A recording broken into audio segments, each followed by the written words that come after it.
just a completely different view on the water. You're standing up nice and tall, and you're getting to look around, and it's just a feeling like you're walking on the water. That magical feeling is enhanced when you're paddling on a board you designed. There's something about making something yourself, that feeling of fixing something or making something yourself and using it. But when I'm out there paddling on my own board, it makes you feel invincible, like there's nothing in the world you can't do.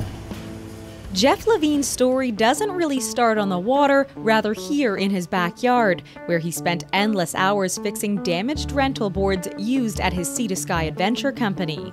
Problem with these paddle boards was they'd always come back constantly dinged up, holes in them, and they just didn't withstand the rental business, you know, unloading out of the cars, putting them onto hard rocky beaches.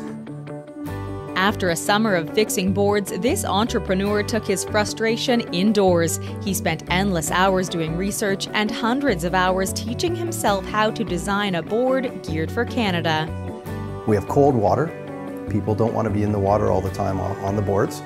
We have a rocky shore, so you need a durable board.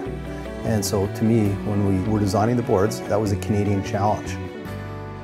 After a winter of designing, he was able to come up with a board durable enough to withstand the rental business and stable enough to encourage high success rates.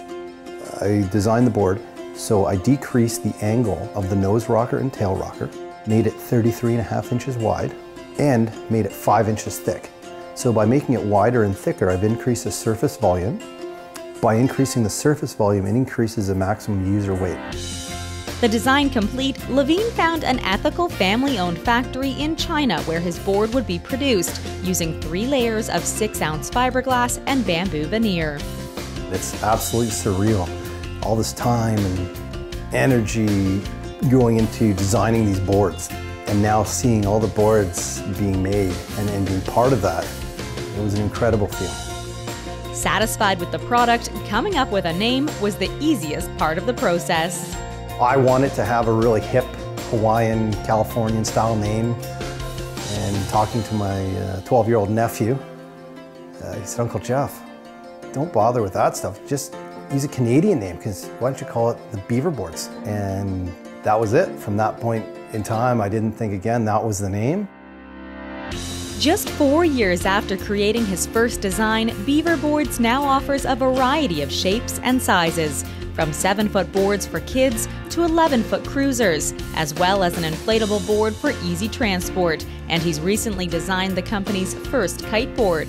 What started as a small project to create boards for his rental company, they're now offered in Canadian Tire stores across the country.